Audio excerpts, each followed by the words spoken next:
오늘 말씀 시편 124편 말씀은 시편 저자 다윗의 고백이고요, 하나님의 백성 이스라엘의 찬송입니다. 그리고 우리가 같이 조금 아까 불렀던 찬송처럼 오늘날 우리에게는 이 시편이 하나님께서 주신 약속하신 말씀입니다. 아멘. 그리고 주님께서 약속하신 말씀 위에 우리는 서야 되고 행하며 또 약속하신 말씀 위에 걸어가야 합니다. 아멘. 영어로는 이 찬송이 영어로는 We stand on the promises of God. Stand on the promise of God. 또는 We walk on the promise of God. 우리가 하나님의 약속하신 말씀 위에 산다고 하면 눈으로 보는 것으로 행하는 것이 아니라 믿음으로 살아야 합니다. 고린도후서 5장 7절 말씀이죠. 또 로마서 1장 17절 말씀, 또 갈라디아서 3장 11절 말씀, 그리고 또 히브리서 10장 38절 말씀을 보시면 거기에 같은 말씀, 의인은 믿음으로 말미암아 살리라. 믿음으로 살리라 라고 나와 있습니다. 그 약속하신 말씀 위에 믿음으로 살아야 합니다. 믿음으로. 하나님의 약속, 눈으로 보려고 하면 볼 수가 없어요. 눈으로는 볼 수가 없어요. 약속은 믿어야 합니다. 약속은 믿어야 해야 돼요. 약속은 trust, 믿어야 합니다. 벌써 갖고 있는 것을 약속하지 않습니다. 앞에 보이는 것을 갖고 약속하지 않죠. 제가 우리 아들, 딸이 있는데요, 아들, 딸한테 맥도날드에 가서 해피미어를 사준다고 약속을 하면 그 약속을 믿을 수가 있고 또 doubt, 의심을 할 수가 있죠. 그러면 그 약속을 지키는 자는 아빠고요, 그 약속을 믿어야 하는 자는 우리의 아이들입니다. 약속을 믿어야 하는 자는 아이들이에요. 아들은 잘 믿어요. 근데 우리 딸은 자꾸 물어요. 아빠, 약속했지? 4살 됐는데 약속했지? 언제 사줄 거야? 약속했지? 언제 갈 거야? 엄마를 많이 닮았어요. 아빠가 안 사줄까 봐 의심을 하는 거죠. 의심을 하는 거예요. 그래서 하나님의 약속하신 말씀 위에 산다면 눈으로 보는 것으로 행하는 것이 아니죠. 그 약속 위에 믿음으로 살아가시길 축원합니다. 그게 약속의 특징입니다. 약속의 특징. 믿어야 해요. 보이는 것이 아니라 믿어야 해요. 눈으로 보려고 할 때 의심이 찾아오고요, 눈으로 보려고 할 때 시험과 시련에 넘어지고, 눈으로 보려고 할 때 실망과 좌절에 빠져 들어갑니다. 그래서 믿음으로 사시길 축복합니다. 아빠도 맥도날드 사주는데 천지를 지으신 하나님이 약속하십니다. 내가 세상 끝날까지 너희와 항상 함께 있으리라. 유명한 말씀 마태복음 28장 20절 말씀이죠. 다시 말하면 약속을 지키는 자는 진리의 하나님이시고요, 약속을 믿어야 하는 자는 우리입니다. 오늘 말씀 1절과 2절 말씀을 보시면 같은 말씀이 반복으로 나와요. 그렇죠? 1절과 2절 말씀 같은 말씀 반복을 하는. 반복을 하는 것은 강조를 하는 거죠.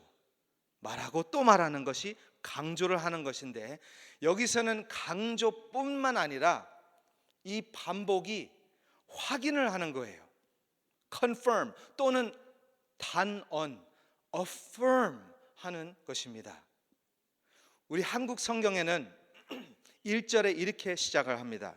같이 읽었는데 첫 1절에 이스라엘은 이제 말하기를 이렇게 나와 있습니다. 이스라엘은 이제 말하기를. 근데 원어에는 그렇지 않습니다. 먼저 시편 저자 다윗이 고백을 합니다. 영어 성경에는 그 표현이 잘 나와 있는데요. 이렇게 시작합니다. 만약 if 여호와께서 우리 편에 계시지 아니하셨더라면, 그리고 나서 이 저자가 다윗이 외칩니다. 이제는 이스라엘 백성들아, 너희들이 말하라. 너희들이 고백하라. 너희들도 내가 지금 고백한 것처럼 선언하라. declare. 그리고 나서 하나님의 백성이 한 목소리로 그 성전에 올라갈 때에 반복 또는 반응을 합니다. 그 2절에 만약 if 여호와께서 우리 편에 계시지 아니하셨더라면 하고 3절, 4절 또는 5절 반복으로 산채로 우리를 삼켰을 것이다. 물이 우리를 휩쓸며 시내가 우리를 삼켰을 것이다. 넘치는 물이 우리를 삼켰을 것이다. 삼켰을 것이다. 반복으로 나오고 있습니다. 우리와 항상 함께 있겠다는 하나님의 약속을 믿는 자는 절대로 삼킴을 당하지 아니할 것입니다. 그 말씀이잖아요. 이 물의 이미지는 성경에서 자주 나오는데요. 그 중에 제일 먼저 생각난 말씀이 이 물에 대한 오늘 말씀의 말씀이 이사야 43장 2절과 3절 말씀이 떠올랐습니다. 내가 물 가운데로 지날 때에 내가 너와 함께 할 것이라. 강을 건널 때에 물이 너를 침몰하지 못할 것이며, 내가 불 가운데로 지나갈 때에 타지도 아니할 것이요 불꽃이 너를 사르지도 못하리니 대저 나는 여호와 내 하나님이요 이스라엘의 거룩하니요 내 구원자임이라. 네, 아주 놀라운 그리고 신난 말씀이죠. 우리가 살면서 폭풍 가운데 있을 때가 있죠. 또는 많죠. 바람과 파도가 우리를 휩쓸며 삼키려고 하죠. 그런데 하나님의 약속하십니다. 우리 편에 계시는 것뿐만 아니라 우리와 함께 하시는 것뿐만 아니라 우리 안에 살아 계시는 줄 믿습니다. 살아 계시는 줄 믿습니다. 하나님의 약속하신 말씀 위에 믿음으로 살아가시길 축복합니다. 네, 저는 이 시편 124편 말씀을 묵상을 하면서요, 제일 먼저 성경에서 생각난 사건이 있습니다. 그 사건이 예수님의 제자들이 폭풍 가운데에 있었을 때였습니다. 그리고 잘 아시는 것처럼 제자들이 이 폭풍 가운데 있었던 사건이 한 번이 아니고요, 두 번이었습니다. 두 번. 한 번은 마태복음 8장에 나오고요, 그리고 또 몇 장 뒤에 어디에 나오죠? 마태복음 14장에 나와요. 8장에 나오고 또 14장에 그 사건이 또 나와요. 마태복음 8장에는 폭풍 가운데 예수님은 배 아래에 있었습니다. 그리고 거기서 뭘 하고 계셨죠? 주무시고 계셨습니다. 폭풍 가운데 주무시고 계셨어요. 그런데 제자들은 죽을 것 같아서, 그렇죠? 폭풍 때문에 죽을 것 같아서 예수님을 찾아가서 외칩니다.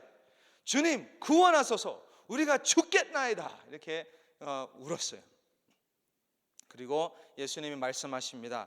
어찌하여 무서워하느냐? Why are you afraid? 그리고 나서 일어서셔서 바람과 그 바다를 꾸짖으셨는데요. 꾸짖으셨고 나서 갑자기 말씀이 나오죠. 바다가 아주 잔잔하게 되었습니다. 아주 잔잔하게 되었다고 나와 있습니다. 그리고 여기서 중요한 것이 있는데요. 제자들이 그것을 보고 하는 말이 어떠한 사람이기에 바람과 바다도 순종하는가? 어떠한 사람이기에 바다와 그 바람이 순종을 하는가? 마태복음 14장을 넘어가요. 거기에 보시면 또 제자들은 폭풍 가운데 있습니다. 근데 이번에는 예수님이 배에 있지 않죠. 어디에 계시죠? 그 바다 물 위에, 그 폭풍 가운데 그 제자들이 있는 배로 물 위에 걸어가고 계시는 겁니다. 그리고 그 물 위에서 그 배까지 가셔서 예수님이 베드로를 부르십니다. 한 단어로, 한 말씀으로 오라라고 하셔요. 오라. 그리고 놀랍게도 베드로가 그 말씀을 순종하고 그 말씀을 믿고 배에서 말씀이 나오는데요. 내렸대요. 배에서 내려 물 위로 걸었대요. 물 위를 걸어서 예수께로 갔다고 성경 말씀에서 기록을 했습니다. 물론 거기에서 아쉽게도 말씀이 끝나지 않죠. 베드로가 물 위로 걷다가 갑자기 바람을 보고 무서워서 물속으로 빠져 들어가게 됩니다. 근데 거기서 또 외칩니다. 웁니다. 주여 나를 구원하소서. 그때 예수님은 베드로를 살리시고 구원을 하시고 그 폭풍이 갑자기 말씀에 나오는데요. 잔잔해져요. 8장 14장. 그리고 여기 중요한 게 있는데요. 제자들이 그것을 보고 예수님께 절하면서 하는 말이 진실로 하나님의 아들입니다. 마태복음 8장 이 사람은 누구이기에 마태복음 14장 진실로 하나님의 아들입니다. 마태복음 8장과 마태복음 14장에는 똑같은 제자들, 똑같은 배, 똑같은 예수님, 똑같은 폭풍, 똑같은 환경, 똑같은 그 상황, 똑같은 무서움, 두려움. 그러나 여기서 제일 아주 큰 차이는 믿음입니다. 믿음이에요. 베드로가 물 위로 걸어갔습니다. 예수님을 바라봤을 때 물 위로 걸었습니다. 그리고 바람과 그 파도를 봤을 때 오직 예수님만이 나의 구원자라는 것을 다시 한번 보여주십니다. 8절, 오늘 말씀 8절, 우리의 도움은 천지를 지으신 여호와의 이름에 있도다. 여호와의 이름에 있도다. 그 이름은 예수 그리스도에 있도다. 아멘. 네. 예수님께서 말씀하십니다. 도둑이 오는 것은, 요한복음 10장 10절 말씀, 도둑이 오는 것은 도둑질하고 죽이고 멸망시키려는 것뿐이요 내가 온 것은 양으로 생명을 얻게 하고 더 풍성히 얻게 하려는 것이다. 이렇게 나와 있죠. 다시 말하면 오늘 말씀의 6절 7절 말씀이죠. 우리를 내주어 그들의 이에 씹히지 아니하게 하신 여호와를 찬송할지로다. 올무가 끊어짐으로 우리가 벗어났도다. 7절 말씀. 눈으로 보이는 것으로 산다면 폭풍이 보입니다. 눈으로 보이는 것으로 산다면 의심하게 됩니다. 실망과 좌절에 빠져 들어가게 됩니다. 그러나 그의 약속하신 말씀 위에 산다면 그 폭풍 가운데 물 위로 걸어가게 됩니다. 오직 믿음으로 사시길 주님의 이름으로 축복합니다. 오늘 하루를 그 약속하신 말씀을 붙잡고 살아가시길 바랍니다.